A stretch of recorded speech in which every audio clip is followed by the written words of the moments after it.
The morning the divorce was final, there were 300 hens nobody wanted, and a man laughing on the porch steps of a house that used to be theirs. Delia Marsh stood in the gravel drive with a single sheet of paper in her hand, the settlement, and on it, in the plain language of a county lawyer, was written the whole of what her husband had decided she deserved. $6. That was the cash. $62 had been in the joint account, and he had left her a tenth of it, rounded down, as though the rounding itself were a small pleasure. And then the birds. 300 laying hens, or what was left of them, in a long, low coop at the back of the property that Ronnie Marsh had never once cleaned in the 4 years he'd owned it. They were old. They were thin. Half of them had gone off their feed. The vet in town, when Ronnie had called him a month back, had said the flock was past its productive life and worth more as trouble than as birds. And Ronnie had repeated that sentence to anyone who'd listen, because it made his generosity look like cruelty, which was exactly the effect he was after. He had wanted the split to leave her ruined. He told his brother as much over beers. Give her the chickens. Let her figure out what to do with 300 dying hens and no money. That'll break her faster than anything I could say. And now he stood on the porch with that brother beside him, both of them holding cans, watching Delia read the paper she'd already read twice. And Ronnie called out across the yard in a voice pitched to Carrie. "Hope you like the smell," he said. "Those birds'll be dead by August, and you'll be crawling back before that." His brother laughed. A neighbor 2 lots down, old Carl Dwyer, who had come over ostensibly to return a post-hole digger, but really to watch, chuckled into his fist and said, loud enough, that a woman who couldn't hold a marriage together sure wasn't going to hold a chicken operation together, and that those hens were spent. Everybody knew it. You could get more from the rendering truck than from anything they'd ever lay again. If this story moves you the way I think it will, do me one small favor before we go further. Tap that like button, and down in the comments tell me the name of the town or the city where you're watching from right now, because I read every single one, and I like to know where these stories are landing.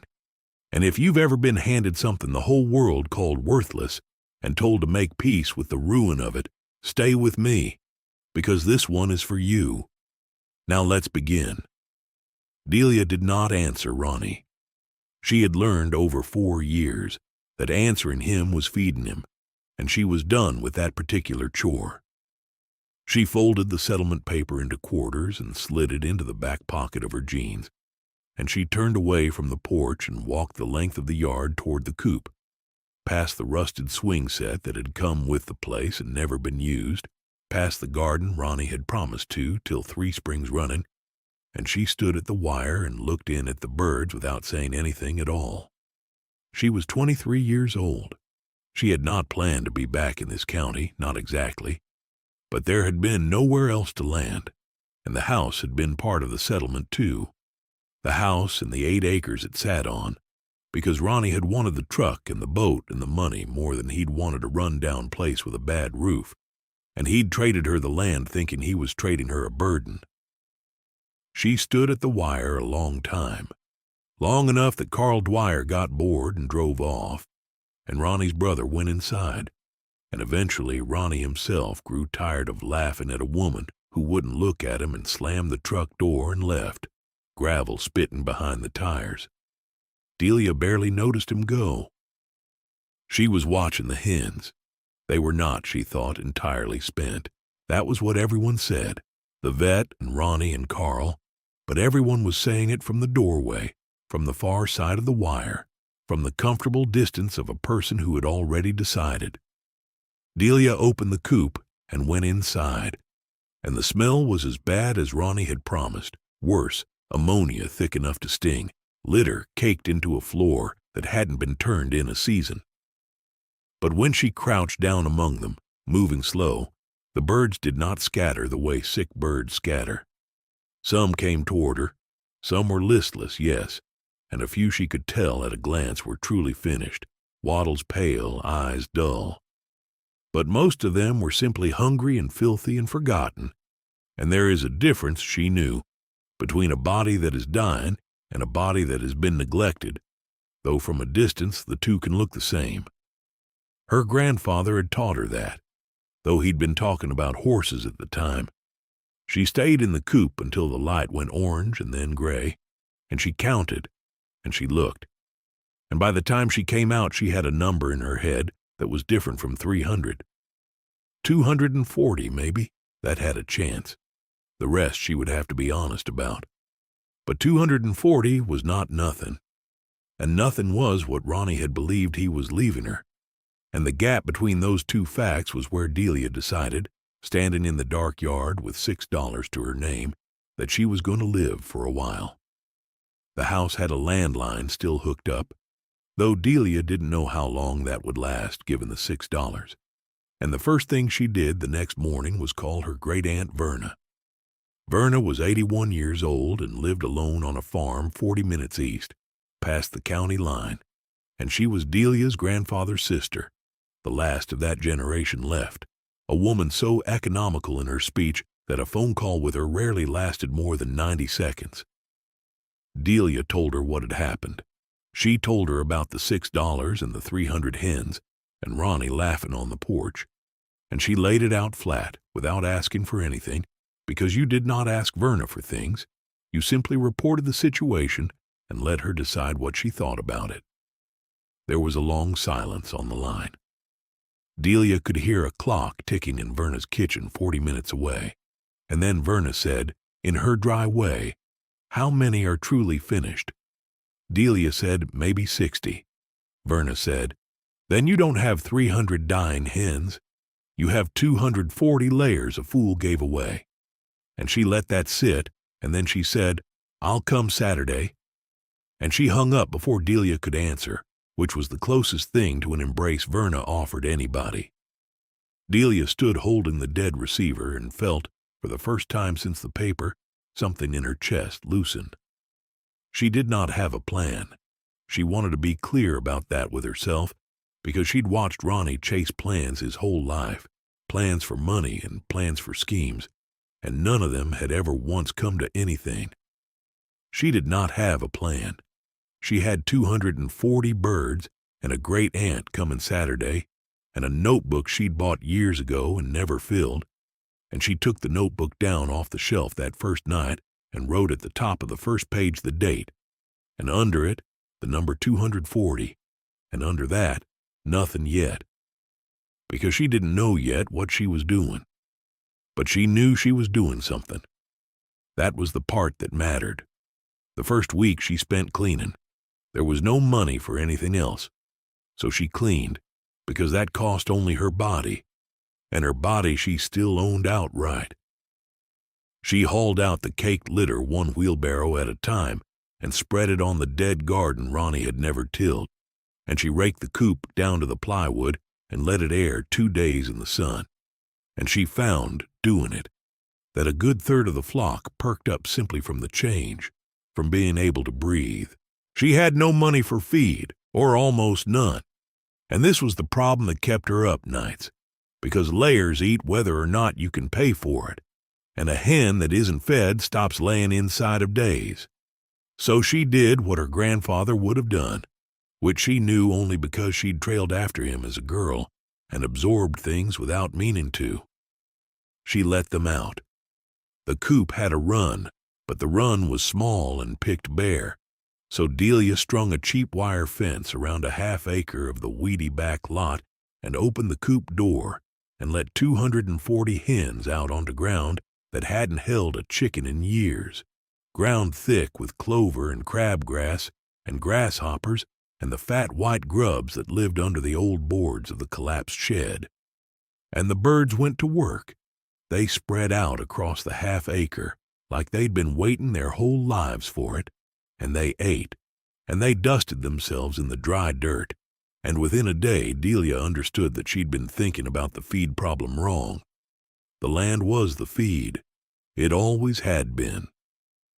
Ronnie had kept these birds in a box and complained that the box was expensive, and it had never once occurred to him to open the door.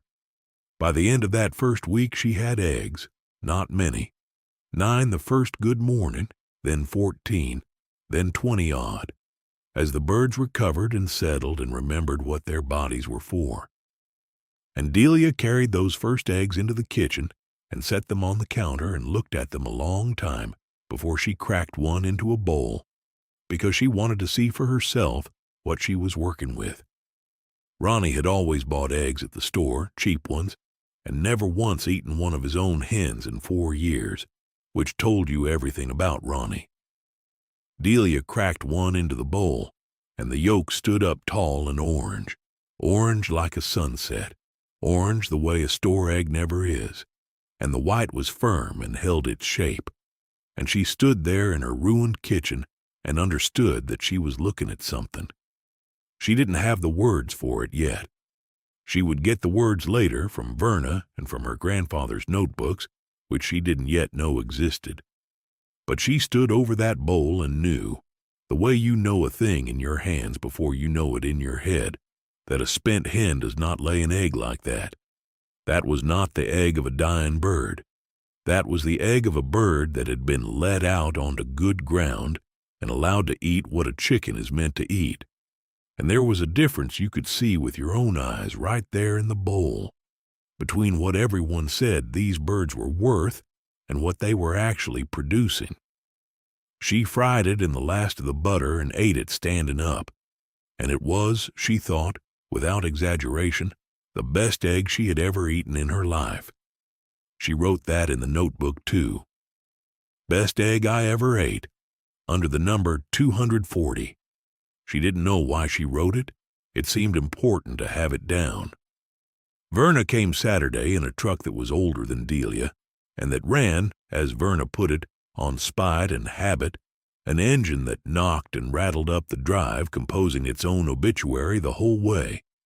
She got out slow, an old woman in men's work pants and a canvas jacket she'd owned longer than most marriages last, and she wore those clothes without a shred of self-consciousness, because she had earned the right to wear whatever she pleased 50 years ago and had never bothered to give it back. She didn't hug Delia. She looked at the house and made a small sound that could have meant anything, and then she walked straight past it to the back lot, to the fence, and she stood at the wire the exact way Delia had stood at it the first night, silent, looking, taking her time. Delia stood beside her and said nothing, because she'd learned that from this very woman. They watched the hens work the half-acre for a good 5 minutes without a word between them, and then Verna said, "You let them out." Delia said she had. Verna said, "Your granddaddy would have done that first thing. He never could stand a bird in a box." And then she was quiet again. And then she said, more to herself than to Delia, "He kept books, you know, all of it, everything he knew." And Delia said, "What books?" And Verna looked at her a long moment and said, "In the cellar of my place. Boxes of them. I never threw them out, never had a reason to, and never had the heart." And she turned from the fence and looked at Delia with those pale, patient eyes and said, "You come get 'em. There's things in there you'll want." And that was all. She didn't explain. She never explained. She went and sat on the porch step and drank the coffee Delia brought her and looked out at the birds. And before she left, she reached into her jacket and set on the porch rail a folded $20 bill, and she said, "For feed, until the eggs carry you. Don't thank me." And Delia didn't, because she'd been told not to, and because she understood that the not thanking was itself the thanks, was the whole architecture of how this family loved each other, sideways and in silence, and by leaving money on a rail and driving off before it could be refused. The cellar of Verna's place held 11 cardboard boxes, and every one of them was full of her grandfather's notebooks.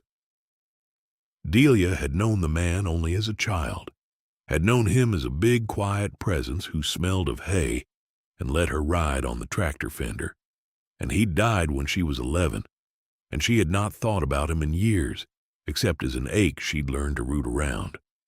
But here he was, in the boxes, in a small, tight handwriting that leaned to the right, 40 years of it. He'd kept a book every year, and in the books was everything: the weather, day by day, what he'd planted and when and how it came up, which cows calved easy and which didn't. And in books from the 50s and 60s, before he'd shifted mostly to cattle, pages and pages on chickens, breeds and crosses, laying rates by season, what he fed and, more importantly, what he let them forage, and how the yolk changed color and flavor depending on what a bird ate, which he'd tracked with the patience of a man who had nothing but time and paid attention as a kind of prayer. Delia sat on the cellar floor of her great-aunt's house for 4 hours, reading a dead man's handwriting by the light of a bare bulb, and she came out of that cellar a different person than she'd gone in, because she understood now that what she'd stumbled onto with 240 rescued hens and a half-acre of weeds was not a lucky accident. It was a thing her grandfather had known and written down, and that the whole county had forgotten. The good egg was not a fluke. It was a method, and the method was old, and the method had a name in his books, which was simply the right way, no fancier than that, the right way underlined twice on a page from 1961, and beside it in the margin, in ink that had faded to brown, a line that stopped her cold. Folks will tell you it can't be done for money. Let them. The ones who taste it will know. She loaded 4 boxes into her car and left the rest for another trip, and she drove home in the dark thinking about that margin note, thinking about the way the man had written it as if he were speaking directly to a person who hadn't been born yet. And maybe he had been. Maybe he'd known, the way old people sometimes know, that somebody would come to those books eventually needing exactly that sentence. She got home and unloaded the boxes onto the kitchen table and made a space in the ruined house that was now, she realized, entirely her own. And she opened the notebook she'd bought and started copying things over.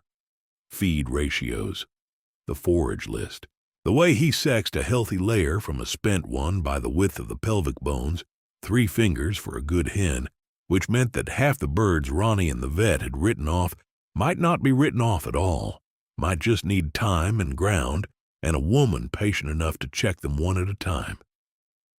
She spent the next morning doing exactly that, moving through the flock bird by bird, with her fingers finding the pelvic bones her grandfather had described, and she found that, of the 60 she'd counted as finished, perhaps 20 truly were, and 40 were merely run down. That put her working flock, on paper, at 260. She wrote the corrected number in the notebook. She sat with it. 260 layers a fool gave away, she thought, and almost smiled, and heard Verna's voice saying it, and felt her grandfather in the margins, and felt, for the first time in longer than she could remember, that she was not alone in the ruined house at all, but surrounded, quietly, by everyone who had ever known the right way and been told it couldn't be done for money. By the middle of the 2nd month she had more eggs than she could eat, which was the whole point and also the whole problem, because eggs are only worth something if somebody buys them, and Delia had no idea how to sell an egg. She started the only way she could think of, which was small. She washed 2 dozen of the best ones, packed them into cartons she'd saved from the store, and drove into town to the little grocery on the square, Hutchins Market, run by a man named Earl Hutchins, who'd known her grandfather, and known Ronnie, and known no doubt all about the divorce, because everyone knew everything in that county before you'd finished doing it. Earl looked at her over the counter with the particular gentleness people reserve for the recently wrecked, and Delia, who did not want gentleness, set the 2 dozen down and said, "Plain, I've got fresh eggs, pasture-raised. I'd like you to try one before you say no." And Earl, to his credit, did not say no, and did not say the gentle thing he'd been about to say. He got a hot plate from the back and a bit of oil, and he cracked one of Delia's eggs into the pan right there behind the counter, and the yolk stood up orange and proud, and Earl went quiet the way people went quiet around these eggs, and he cooked it and tasted it and set the fork down and looked at her and said, Well, that's not a store egg. And Delia said, no, it's not. And Earl said he'd take both dozen, and he'd pay her a fair price more than store, because they were plainly better than store, and he'd put them out and see if they moved. That was the whole transaction. She left Hutchins Market with the first money she'd earned in her adult life on her own terms, folded into her back pocket where the settlement paper had ridden 2 months before, and she stood in the square a minute in the sun and let herself feel it. And then she drove home and wrote it in the notebook. 2 dozen, Earl Hutchins, first sale, under the corrected count. Under the best egg I ever ate. The numbers were adding up now in the notebook into something that looked less like ruin and more like a beginning. The 2 dozen at Hutchins Market sold out by noon the next day. Earl called the house to tell her, mild surprise in his voice, and asked could she bring more. And Delia brought 4 dozen, and those sold by the following afternoon. And by the end of that week Earl was taking a dozen off her every few days and asking, half joking, whether she had more birds hidden somewhere, and Delia said no, she just had the right kind. Word had begun to move, and it moved the way it always moves in a small county, not through advertising, which Delia could not have afforded and would not have trusted, but through mouths.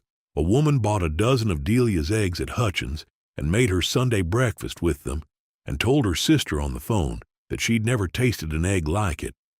And the sister came in and bought 2 dozen, and told the women at her church, and inside of a month there were people asking Earl for the marsh eggs by name, which was a thing that had never happened before with any egg. Delia had not chosen a name. The county had chosen it for her, the way counties do. The marsh eggs, the good ones, the ones that stood up orange in the pan. And Delia, standing behind the whole thing, watched it happen with the same quiet attention she brought to everything, and understood that she was not selling eggs so much as she was letting people find out about them, which was a slower thing but a truer one, because a person who finds a thing out for themselves believes in it in a way no advertisement can touch. She kept the books the way her grandfather had. Every dozen, every price, every dollar in the notebook, and she began a second notebook for the birds themselves, the layers and their rates, and she started, tentatively, that summer, to hatch her own. She'd read enough of the old books by then to know the crosses her grandfather had favored, and she set a broody hen on a clutch and then 2 more. And by August, the very month Ronnie had predicted the whole flock would be dead, she had 30 chicks coming up under the heat of their mothers on the good ground, the next generation born on the place that would never know a box. Ronnie, for his part, had not gone away entirely. He came by twice that summer, ostensibly about paperwork, actually to see whether she'd broken yet, and both times he found her not broken. Found her, in fact, busier and steadier than he'd ever seen her in 4 years of marriage, and it did not sit well with him. The second time he stood in the yard and looked at the birds spread across what was now a full acre of fenced pasture, and he said, with the old sneer trying and failing to hold, "You're actually selling those." And Delia said, plainly, "I am." And Ronnie said, "For how long?" Novelty wears off. People go back to the cheap ones. That's how it always goes. He had meant it as a prediction of failure. He believed it completely. It had turned out, though he could not have known it standing there, to be a prediction of something else entirely, because the novelty did not wear off, for the simple reason that it was not novelty. It was quality, and quality does not wear off. It compounds. Delia did not argue with him. She had learned that arguing with Ronnie was feeding him, and she was still done with that particular chore. She said only, "We'll see," and she went back to filling cartons, and Ronnie stood in the yard a while longer with nothing to push against, and then he got in his truck and left, and that was, though neither of them marked it, close to the last time he ever tried. October came, and with it the first cool weather, and the layers, well fed on a summer's forage and settled into a routine, laid steadily right through the shoulder of the year, when most backyard flocks fall off. Delia had by then outgrown Hutchins Market as her only outlet, not because Earl didn't want all she had, but because she was producing more than one small grocery could move, and so she began, carefully, without hurry, to add a second and then a third. There was a farm stand out on the highway that took a case a week, and a little cafe in the county seat whose cook, a young man named Marcus, who'd trained somewhere and come home, tasted one of Delia's eggs and put a dish on his menu built entirely around it, a simple thing, 2 eggs and toast and nothing else, and charged more for it than seemed reasonable and could not keep up with the orders. Marcus became, without either of them planning it, one of the loudest voices for the marsh eggs in the whole county, because a cook who has found a great ingredient talks about it the way a man in love talks about the woman, endlessly and to strangers, and people came to Marcus's cafe for that plate of eggs and left asking where they could buy them for their own kitchens. And Marcus sent them to Hutchins and to the farm stand, and the circle widened and widened, and none of it cost Delia $1 in marketing because she never marketed a thing. She just kept the birds right and kept the books and let the eggs do the talking, which was exactly what a brown line of faded ink in a 1961 notebook had told her they would do. The feed store men noticed, because the feed store men notice everything, holding court as they did every morning around the coffee pot at Danvers Feed and Seed, the same men who'd have been happy to sell Ronnie all the boxed layer pellets in Texas and never once thought to ask why a bird should be kept in a box. Carl Dwyer was among them, the neighbor who'd stood in her yard the first morning and laughed and said you could get more from the rendering truck than from those spent hens. And Carl, to his particular discomfort, now had to sit at that coffee pot and hear the other men talk about the marsh eggs, about how his own wife had started buying them, about how the cafe couldn't keep them in stock, and Carl said more than once, louder than he needed to, that it was a fad, that it wouldn't last, that a woman couldn't build anything real out of a flock of culls a smarter person had thrown away. That was Carl's thesis, delivered over coffee at Danvers to whoever would listen, and he delivered it right up until the morning it stopped being possible to deliver, which came sooner than he expected. Because word kept moving and demand kept pulling, and by the second year Delia Marsh was not a curiosity anymore. She was a supplier. She had, by the spring of that second year, expanded her flock to something over 500 birds, all of them raised on the place, all of them hatched from her own stock, and she'd done it without borrowing a single dollar, which was the part that most confounded the men at Danvers, who understood scale only as a thing you bought with debt. Delia did not buy scale. She let the eggs buy it. Every dollar that came in went first to feed, and then to fence, and then, only when the demand plainly and undeniably outran the supply, to more birds, and never a bird before its egg was already spoken for. She built the way her grandfather had built, which was to say she built small and slow and solid, and she refused flatly and without drama every well-meaning suggestion that she take out a loan and put up a real operation and get big fast. Get big fast, in her experience, was Ronnie's whole philosophy, and Ronnie had never once in his life had anything to show for it. She'd build the other way. She'd let it pull. Verna came less often that second year because Verna was 82 now and the drive tired her, but she came at Easter, and she stood at the fence, which was a long fence now, running most of 2 acres, and she watched the flock work the ground, 500 birds and more spread out in the green. And she was quiet a long time in the way that meant she was pleased and would rather die than say so. And then she said, he'd have liked to see this, meaning Delia's grandfather, her brother, meaning the man in the notebooks, and Delia said, I feel like he does, which was as close to sentiment as either of them permitted. And Verna made her small sound and nodded, and then she said, offhand, in the way she delivered every important thing she'd ever said, you'll want more ground before long. And Delia said she'd been thinking that. And Verna looked at her sideways and said, The old Prewitt place, east of me. It's coming up for sale. 60 acres. Nobody wants it. Ground's been let go. Everybody says it's worn out. And she let that sit, the way she let everything sit, and then she said, your granddaddy always said there's no such thing as worn-out ground. Only ground that's been asked the wrong question. And she said no more about it. But Delia heard it. Delia heard all of it, the ground nobody wanted, the thing the whole county had written off, the question no one had thought to ask, and she recognized the shape of it, because it was the same shape as 300 dying hens, and she had learned by now to pay attention when that shape appeared. She did not rush to the Prewitt place. She was not a rushing person, and besides, she did not yet have the money, not for 60 acres, and she would not borrow it. But she drove out and looked at it, and she walked it, 60 acres of neglected pasture and old fence, and a barn that had been built.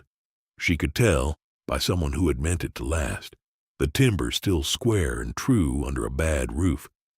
And she stood in the middle of that worn-out ground the way she'd stood at the wire the first night, silent, looking, taking her time, and she saw not what it was but what it could carry, which is a particular kind of sight and not a common one.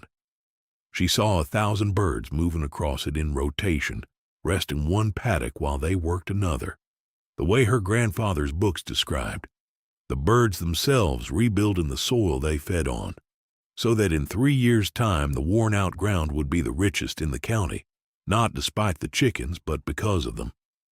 She saw all of it standing there in the weeds. She wrote none of it down yet. She just held it. And she went home and kept doing what she'd been doing, kept the books, kept the birds right, let the demand pull, and she put every spare dollar into a coffee can, and then, when the can was foolish, into an account. And she waited, because the Prewitt place had sat unwanted for 2 years and would likely sit a while longer, worn-out ground being nobody's idea of an opportunity but hers. It was that autumn, the autumn of the second year, that Carl Dwyer came around. He did it the way such men do it, sideways with a pretext, pulling his truck into her drive one cool morning, ostensibly to ask about a fence line the two properties shared, a thing that had never once concerned him before. Delia was in the yard packing cartons when he came, and she straightened and looked at him, and she did not help him with the pretext, did not fill the silence, just waited, the way Verna would have waited. And Carl stood there turning his cap in his hands, and finally he gave up on the fence line and said what he'd actually come to say, which was hard for him and came out gruff. My wife buys your eggs, he said, every week now. And Delia said, I know, I see the account. And Carl nodded and looked out at the birds, hundreds of them working the pasture, and he was quiet. And then he said, I told the boys at Danvers you'd fold by August. 1st August. He didn't look at her when he said it. Delia said, I remember. And Carl said, well. And that was as far as he could get toward the word he'd come to say, which was sorry or wrong, and he could not quite reach it. So he did the thing men like Carl do instead, which is offer help in place of apology, because helping is a thing they can do with their hands, and apologizing is a thing they have to do with their soft insides, and the hands are always braver. I got a flatbed, Carl said, and a post driver. If you're fencing more ground, and it looks to me like you're going to need to, you call me. I'll come run fence for you, cheaper than you'll get it done anywhere. And Delia looked at him a long moment and understood exactly what he was doing and exactly what it cost him. And she did not make a large production out of it, because she knew better, because making a production out of a man's private surrender only sends him back into his armor. She just said, I might take you up on that. And Carl nodded, relieved, and put his cap back on, and got in his truck, and that was the whole of Carl Dwyer coming around. But she'd remember it. She wrote it in the notebook that night, not out of triumph, but out of record-keeping. The same reason she wrote everything. Carl D. offered to run fence, and under it, in a smaller hand, a thing she hadn't planned to write and didn't fully understand until it was on the page. It turns, if you wait. Everything turns, if you're patient enough to still be standing when it does. The turning went on all through the 3rd year. The men at Danvers stopped saying fad.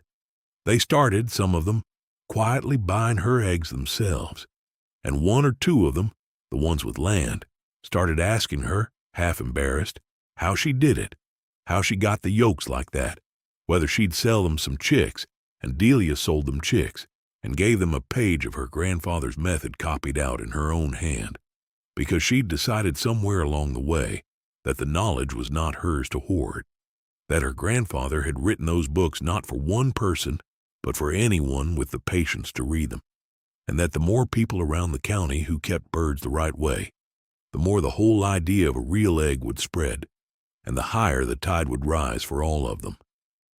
This was not strategy. She'd have been the first to say she had no strategy, that she was only ever doing the next right thing in front of her. But it functioned as strategy, the way patience often does. And by the end of the 3rd year, there were 4 other small flocks in the county keeping birds the right way. All of them started from Delia's stock, all of them working their own worn-out ground back to richness. And the county had quietly become known, in the way counties become known for things, as a place you could get a real egg, and buyers began driving in from the city an hour away. And a chef from a proper restaurant in that city tasted a marsh egg at Marcus's cafe and tracked Delia down and stood in her yard and offered to buy every egg she could produce and more than she could produce, at a price that made her sit down. That was the money for the Prewitt place. She did not take it all as debt against future eggs, the way the chef half expected her to, the way everyone kept expecting her to leap. She took a fair contract for what she could actually deliver, and she kept delivering it flawlessly, week after week, and the account grew. The real account now, not a coffee can. And in the spring of the 4th year, 4 years after the morning Ronnie Marsh had laughed on the porch and left her $6 and 300 dying hens to ruin her, Delia Marsh bought the 60 acres of the old Prewitt place with cash, worn-out ground nobody wanted, and she did it the same way she'd done everything else, without borrowing and without ceremony, and without telling more than 3 people. She called Carl Dwyer to run the fence, and he came with his flatbed and his post driver, and the 2 of them and a couple of teenagers Delia hired fenced 60 acres into rotational paddocks over the course of a long green May, and Carl worked hard and worked cheap and never once mentioned August. And when it was done, he stood back and looked at what they'd built and said, "Gruff, it'll hold," meaning the fence, meaning maybe more than the fence. And Delia said, "I know it will." And she paid him fair, and he took it, and that was the friendship they had now, built out of fence posts and never once spoken aloud, which was the only kind of friendship either of them fully trusted. The birds went onto the Prewitt ground in June, the first paddock of them, and Delia watched them spread across land that had been called worn out and dead and not worth the trouble, and she watched them do to it exactly what her grandfather's book said they would do, and she knew that by the time she was Verna's age this would be the richest ground in the county, and that the men who'd called it worn out would tell their grandchildren they'd always known there was something to that marsh place. That was the last thing Verna would live to help her with. Verna died that winter, the winter of the 4th year, at 84, in her sleep, in the farmhouse over the cellar full of notebooks, and she died the way she'd lived, without fuss, without warning, without making a production of it, and Delia found her when she came out with a week's groceries the way she'd started doing. There was a note on the kitchen table, in Verna's tied hand so like her brother's, and it did not say anything sentimental, because Verna would sooner have died twice than say anything sentimental. But it said what needed saying, which was, "The rest of the books are yours, and the place, if you want it. You'll ask the right question of the ground," and under it, as if she'd known she was near the end and wanted to leave the thing that mattered most, she'd written, "Tell the others there's no such thing as worn out, not ground, not birds, not people. He was right about that. He was right about most of it. And that was all." Delia sat at that table a long time in the quiet with the clock ticking, that she'd heard down the phone line that first desperate morning years before, and she grieved the old woman the way the old woman would have wanted, which was silently and by getting up eventually and doing the next right thing in front of her. Delia is in her 30s now, and the operation that grew out of $6 and 300 dying hens is the largest pasture-raised egg farm in the state of Texas, though she does not describe it that way and grows visibly uncomfortable when others do. She would tell you it is a lot of birds on a lot of good ground, kept the right way, and that is all. She kept the notebooks going, her grandfather's and Verna's, and now her own, a shelf of them. 40 years of one family's attention added to and handed down. She never took on the crushing debt that everyone in the industry insisted was the only way to scale. She built the same way she'd built the first year, small and slow and solid, letting the demand pull the growth and never leaping ahead of it. And it turned out that patience, given enough years, outbuilds hurry every single time, because hurry borrows against a future it cannot see, and patience only ever spends what it has already earned. Ronnie Marsh, last anyone heard, was on his third failed scheme 2 counties over. He had, the year the farm made the papers, called the house once, and Delia had let it ring. There was nothing he could say that she needed to hear, and nothing she needed to say to him. His prediction stood in the county's memory now not as prophecy, but as punchline. The man who left his wife $6 and 300 hens to ruin her, and who had, in the end, handed her the only thing she'd ever needed, which was a reason and the ground to prove it on. Some mornings early before the crews come, Delia walks out to the far fence of the pre-wit ground, the ground they called worn out, and she stands at the wire the way she stood that first night in a ruined yard with a folded settlement paper in her back pocket, silent, looking, taking her time. The birds spread across the green in the first light, hundreds of them, thousands, the great-great-grandchildren of 240, layers of Fool G,